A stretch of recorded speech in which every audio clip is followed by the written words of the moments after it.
Okay. We believe we're recording. I see a recording button. Great. All right. Welcome everybody to the very first ever episode, number 1 of the Parsha discussion here with Village Torah. I'm very excited. I'm your host, Rabbi Drew Kaplan, and along with us we have the Jewish Foundation Fellow we've got for the summer, Edie Yakutis, who is a second going on third year rabbinical student at Hebrew Union College. Say hello, Edie. Hello, y'all. Hello. All right. Very excited because we are discussing this week's Torah portion, which is as Edie puts it, a doubleheader. We've got Hukkat and Balak. And for those paying attention, the Balak will be covered in the Devar Torah in this week's Shabbat newsletter. So I wanted to touch on something in the first part of these two Parshiot, which is the Parashat of Hukkat. And the key word here is something we're going to see, which is really right in the beginning of this week's Parsha. We have, let's see. Okay, so there's a funny term, okay? And I am curious how different translations translate it. I wouldn't be surprised if every single translation that you come across has something different. So this word, it's right here, and I get to annotate it because I can. And it's this word. So we have the very first verse in Numbers 19, which is the top of this week's Torah portion, is God speaking to Moses and Aaron. And then the second word in, Zot Hukkat. Okay, we have a very curious term right here, Hukkat. So we have, this is, whatever this word is, this Hukah of the Torah. Now, it's a curious term, and I took this from a different translation, and I removed the term because and Edie, I wouldn't be surprised if you agree with me, it is very vague and curious, whatever word they were going to use, and so I didn't like the translation, and I put in Hukah instead. So it also gives us a time to talk more about it and have less assumptions bringing to a word. Exactly. You are now defining it. Yes. So we have this weird term. Now, the context for what's going on, and Numbers 19, anybody can check out what's going on there. It's in the Bible. If you need help accessing a Bible, let me know. But it's Numbers at 19 is pretty accessible to all, but it's a very strange thing, a ceremonial ritual going on, that if someone has encountered some sort of impurity, that there's this whole issue with what you should do with a red cow without blemish. It's a pretty bizarre thing. It goes on, and look, from time immemorial, people who've dealt with what's going on at the top of this week's Parsha, this red heifer, and sprinkle its ashes and do all these ceremonials, is a very bizarre ceremony. And over time, everybody scratched their heads. Every single commentator says, what is going on? This is bizarre. And sometimes they might have said, those rabbis, those priests, what is this? Come on, they said that. Yeah, and so we have, it's a strange ritual, okay? I think that we can all come to a consensus on. It's a strange ritual. And I think so understanding this chukah, and this phrase appears 2 more times in the parsha, in the chapter actually. We have later on in verse 10, l'chukkat olam. This whole thing needs to be an everlasting chukah, whatever chukah means. And also at the very end here, we see in 21, B'haitalem l'chukkat olam, it shall be for them, for the children of Israel, and enduring forever, ever, ever, ever, chukah. Okay, this is a bizarre ceremony, bizarre ritual, and it's supposed to last forever as a chukah. Okay, now I am going to, Edie has been doing some research. She's been doing some learning about and studying on Rabbi Shlomo Yitzchaki, Rabbi Solomon Yitzchaki, who was an early medieval Franco-German commentator par excellence, because he not only commented on the entirety of the Torah, but also much of the Babylonian Talmud and more. He had a sense of humor.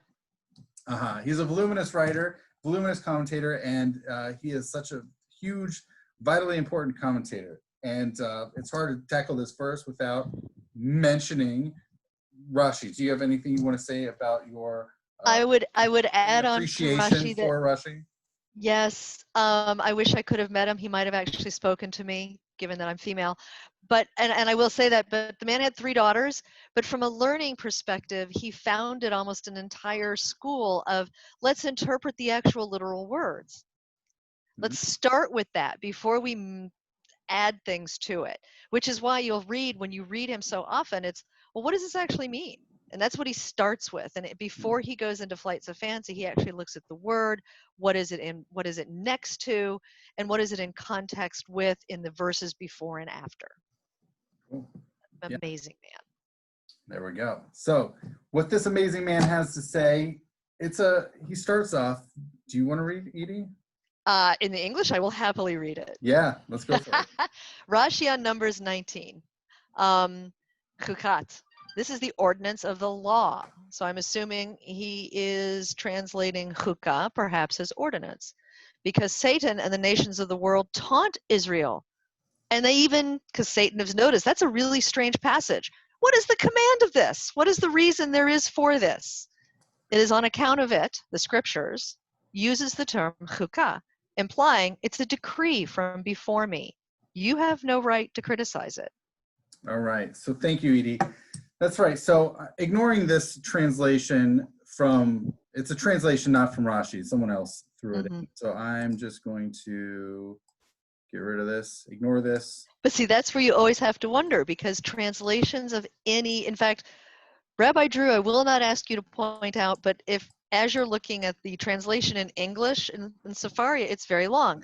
The words in Hebrew are very short. Hebrew is an amazing compact language. Yeah.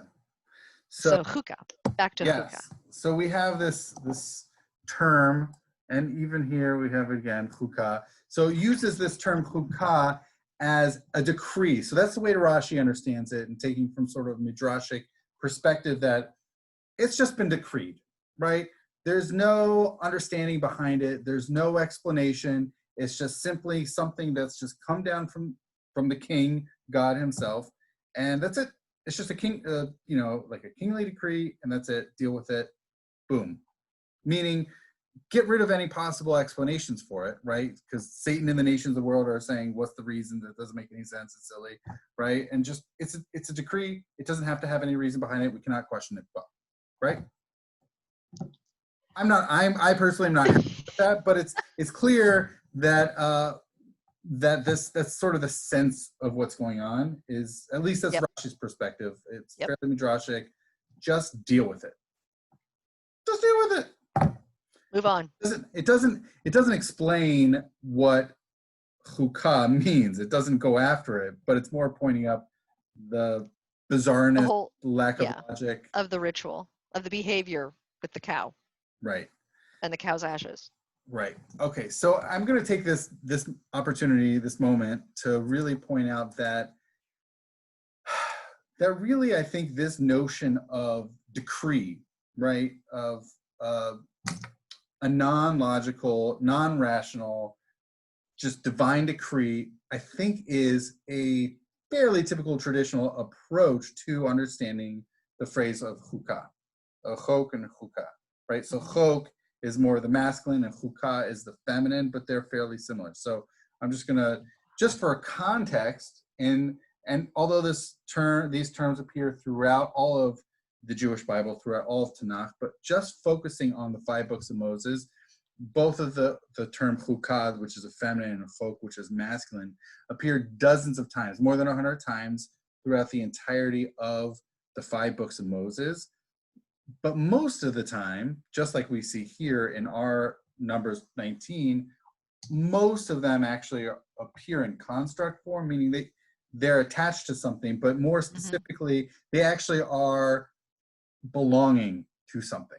Okay, so they belong to the children of Israel. They belong to I don't know, someone. They can belong to God, right? So they belong to someone or something. Now, they're an item that someone is in possession of. Right.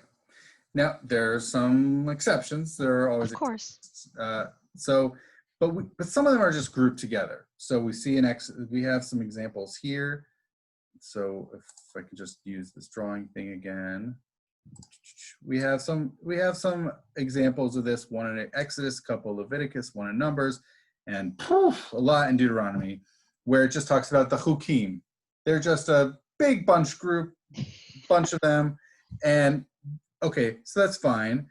And curiously, just also something, so that's dissimilar, but something that is similar to what we see here in Numbers 19, and the latter two instances as Hukkat Olam, a whole bunch of them are actually enduring. So actually, I counted 31 times, but it's easy to say 30 plus times throughout. And by the way, it's not, we actually there's no times that we see the phrase Hukkat Olam in either the books of Genesis or Deuteronomy, but within the middle three books of Exodus, Leviticus, and Numbers, more than 30 times, we do have this expression of Hukkat Olam. And it's fairly balanced. You know, you have a whole chunk of Numbers, whole bunch in Leviticus, and a little bit more in the book of Numbers. So so what we see actually in the latter two instances in the chapter 19 of Numbers is that it's not an exception, right? So these actually prove to be fairly similar to a bunch of the other appearances of in the 5 books of Moses. You have a question about that? Well, no, I was just thinking about the olam, the forever, the enduring. It's not just for you guys this year, it's for up until now time. Right. It's meant to stay on. Yep. Okay. Then, so I did mention that most of these hukas are possessed, that they're possessed by someone or they're attached to someone or something, but there are some exceptions. So we do have one of them, of course, in Numbers 19, right there, Hukkat HaTorah, which is, okay, it's a hukah of the Torah, but that's not really a particular person. Now, curiously, we have this exact same expression later on in the book of Numbers in chapter 31. We see right here in verse 21 in Numbers 31, which is Eleazar the priest saying to the troops who had taken part in the fighting, this is the hukah of the Torah. Again, the exact same. It's actually the Zot Hukkat Torah Shir Tziva Adonai. This is the hukah of the Torah the Lord has commanded, which, by the way, is the exact same. If you want to see exact same expression, oh, I take that back. Yep. Keep going. Same expression in Numbers 19 too. Zot Hukkat Torah Shir Tziva Adonai. This is the hukah of the Torah the Lord has commanded. So it's the exact same multi-word expression, and here it's a different thing that Eleazar the priest is saying, take the gold and so all these different metals and pass them through fire. They should be clean. So, and cleanse with water of lustration. Anything that cannot withstand fire, you must pass through water. On the 7th day, you should wash your clothes and be clean. This again is another cleansing ritual. Water is involved, and I do have to point out, by the way, anybody less familiar with the book of Numbers, it is not filled with a bunch of cleansing rituals that do or do not involve water. Actually, the book of Numbers is actually perhaps the most dynamic book, especially as far as leadership challenges to Moses and other curious things, including a little plug for reading Edie's Parsha, Devar Torah, which is you see King Balak and Bilam doing some sketchy stuff going on. So there's, that is certainly far, far, far from cleansing rituals involving water. I mean, they're there, they underpin, but I think both sides match. I really do. You just have to look for them. I think perhaps what one does not like, one sees more of sometimes. So if you don't care for cleansing rituals, you keep running into them. Well, in the Torah, cleansing rituals are more familiar in sort of the early part of Leviticus. We see it in chapters 12, 15. We see it, especially 15, with the Zav, Zava, the Nida, all that stuff. We see Leviticus 15, I think 12, and certainly with the Mitzorah, we see all these cleansing rituals, chapters 12, etc. And that would be a more familiar place. The book of Numbers is actually a strange place to find these cleansing rituals, because anybody who's reading the book of Numbers might expect to find these leadership challenges to Moses, and yet we have these obscure, certainly abstruse cleansing rituals. And many times they are repetitions from Leviticus, Mhm. just flat out, almost like lifted. Like, guys, what were you doing here? So, Anyway, is this one? These aren't. Well, certainly. no, these are not. Oh, okay. So we have these. So these are fairly similar. These are both Hukkat Torah. They're chokes, whatever this weird word of the Torah is. Now, we do have a couple other similar expressions in the book of Exodus and Leviticus. Okay, so we see one, right? Okay, no, all right. I was going to say there's another one, Hukkat Mishpat. So did you skip over Pesach? No, I did not. Okay, good. There's somewhere else, Don't do that. Hukkat Mishpat. Did I get rid of that for this? Okay, could have been. That's fine. Okay. So these are certainly curious and weird. And again, we could use the Rashi approach, which is to say, this is just some divine decree that's just been given to Moses about all these different metals, passing them through fire, cleaning them, cleanse with water illustration. It's, why, right? It's a strange purification ritual. But I want to go in a very different direction, which is, okay, so here's a different direction. Now, all of these I think they're all Hukkat Olams, so these enduring Hukkah things, these enduring some sort of legislative activity, right? Some key stuff that has been commanded to the Jewish people in the Torah. So one of these we find in Exodus 27, verse 21, which is the children of Aaron and his sons setting up this clear oil of beaten olives for lighting the lamps, right, for the Ner Tamid. And it should be, and certainly the timing, and enduring Chukkah for the generations from amongst the children of Israel. Okay? It's a strange thing, keeping these candles lit. Okay. Another instance, also in Exodus in 12, is, as you had asked, Passover, right? The Passover offering, having the Karban Pesach, the Passover offering, and in both verse 14, it's mentioned as an enduring chukkah, that the celebrating it as a festival, that it should be for your generations, that you should have the celebration of eating the Passover offering, and then totally separately in verse 17, that you should protect the guarding of the matzahs, as it were. Yeah, they slide in the matzah. Well, they're two separate things. So exactly, but they're conflating them to a degree by even having them this close together. Well, they're meant to be back to back. The rabbis conflate them too, but these are distinct, even if they're back to back. They're juxtaposed. So you, on the 14th, you'd have the afternoon of the 14th, you'd have your lamb and eat it too that night, and then you'd go into your matzah holiday. Okay. Yeah. And your matzah holiday, you're supposed to guard them. You have your matzahs, and you shall observe it as an enduring chukkah. Whatever this chukkah is. Hukkat olam. Exactly. I love that word. So these are two examples, and then just one more example, even though definitely could provide a whole lot more. Just one more example for now, which is in Leviticus 23, verse 31, talking about Yom Kippur. Okay, Yom Kippur, don't do this, don't do that, etc., etc. It's a day of self-denial. And in verse 31, we get all work you shouldn't do, Hukkat Olam, and it's an enduring Hukkah for your generations and for wherever you live. So these are some interesting practices. Now, the latter two are more timely ones. We can talk about Passover, we can talk about Yom Kippur, but the first one was Aaron and his sons lighting the Ner Tamid, they always lit candle. There are plenty more. And we spent an entire day looking at every single example, which I'm going to save everybody here. We're not going to do that now. So Not today. some of you may be excited, some of you may be disappointed about that, but But I'm sure, Rabbi Drew, that you would be happy to sit with someone wearing a mask appropriately during these COVID times and have long discussions. right, I right. know you would do so because you're allowed to be there. Just saying. That's true. You could at this, Not that I'm signing him up for anything, y'all. but you would love to visit if you could, Edie, right? I would so be there. Yes. Yes.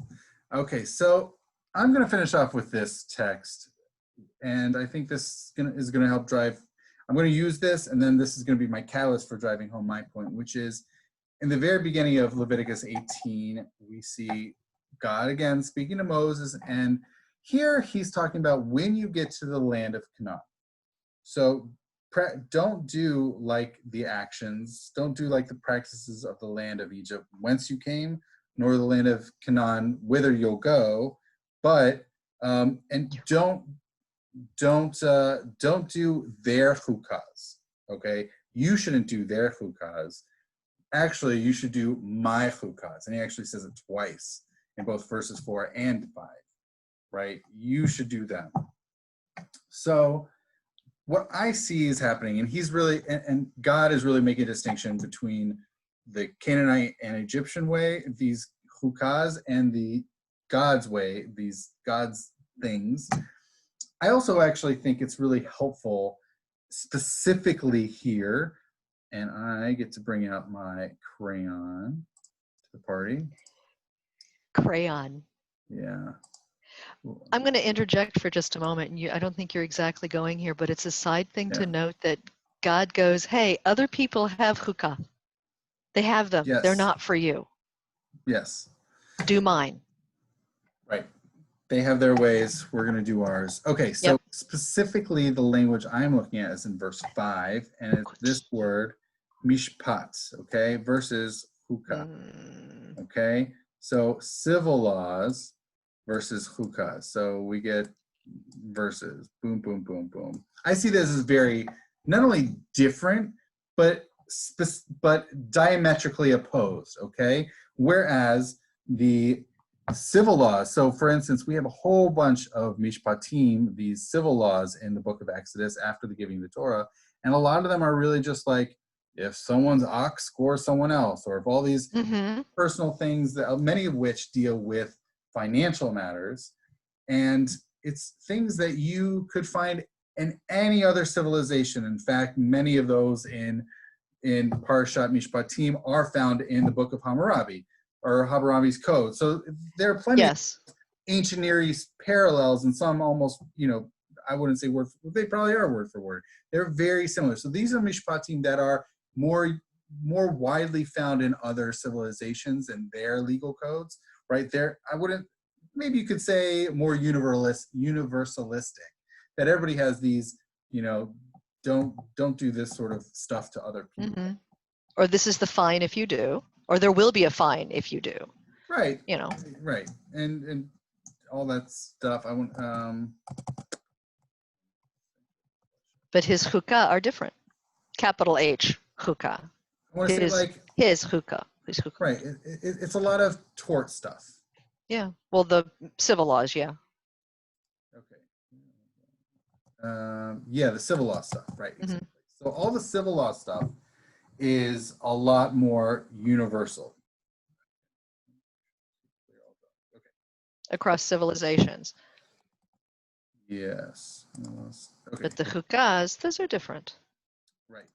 So the hukas are very different. So the mishpat, hukah, civil, hukah, which brings me to my point, which is chok is the opposite of civil laws, which is these aren't generalist, these aren't universalist, these are particularists, these are peculiar to our nation.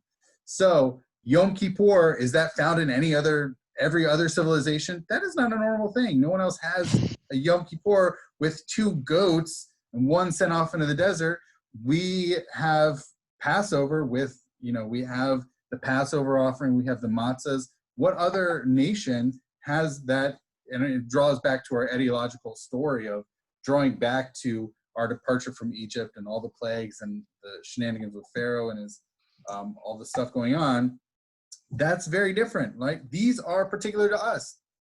these are our own. And even the weird stuff with the Ner Tamid and making sure it has to be the pure oil, Aaron and his sons and all that stuff, that's our stuff. That's our particularity, our peculiarities. And even the stuff involving Elazar the Kohen telling the people coming back from battle all the metals and putting them in the water of illustration, or even going back to the top of this week's parsha, the Hukkat Torah, the red heifer thing, whatever we're going to call it, it is something that is peculiar to the Jewish people, to the Bnei Israel, to the children of Israel, to the Israelites. And that we can say it's something of the Torah. It's a peculiarity of the Torah. Sure. But it's ours. We own it. Even if it's unique. It is unique to us. That's right. It is unique to us. It is peculiar to us.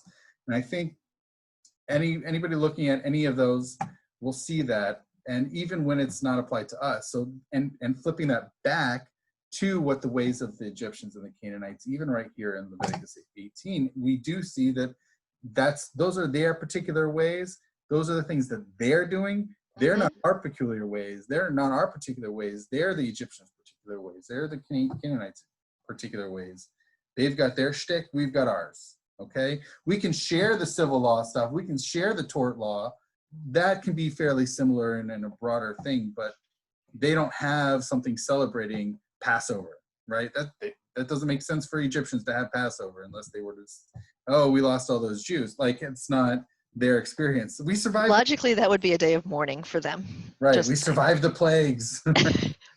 Those of us, yeah.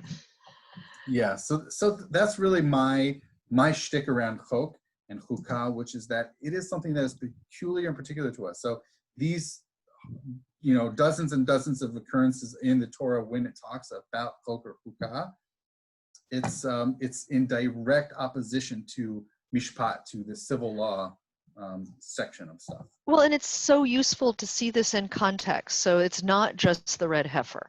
It's all of these other rituals and things, I'm just going to say hukkot, that we have that make us a people.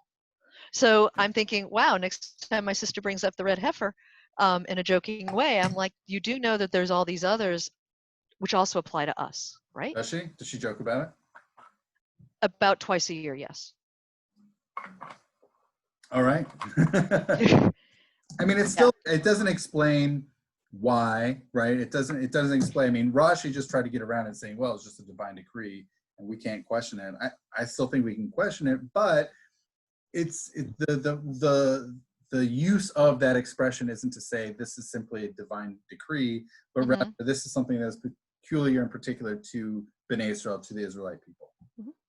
Well, and it's very separate from a civil law, which is not what I had not realized that until going through the document that you put together. That it is a stand apart thing. I hate using the word thing, but I can't come up with a better word because I don't want to use regulation.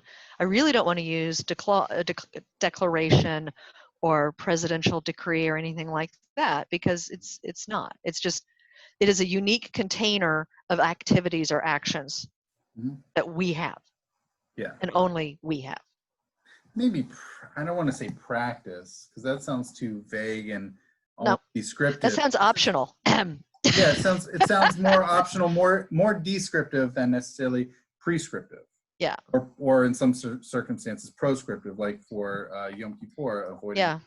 That is very proscript. You go off working and you're in trouble. Yeah. So I don't have a good translation for it, but maybe a peculiarity or something distinct, a distinct activity. I'm good with peculiarity after you explain peculiarity to many people. Or we just we don't translate it. Leave it as chukah and we have this discussion. I mean, it's not something trivial. It's not a soundbite. It's a piece of our core knowledge that is awesome to share and live with, if not necessarily completely living by. Because I can tell you, I hope there's not a red cow in my backyard waiting. Yeah. Yeah. You don't have a red cow in your backyard, do you? No. Okay, good. Yeah. I know that they always look around for red heifers. They're always on the patrol. They look on the lookout. See when a red heifer will pop up. So, yeah. Or pop out, as it were. So, all right. So that was our, do you have anything else you want to throw in, add? Not at this time. Thank you, though, for asking. Absolutely. All right. So everybody, thank you so much for watching this very first experimental episode of Village Torah, talking about the Parsha. And thank you so much, and Shabbat Shalom. Shabbat Shalom. We'll see you next time. Yay. Bye.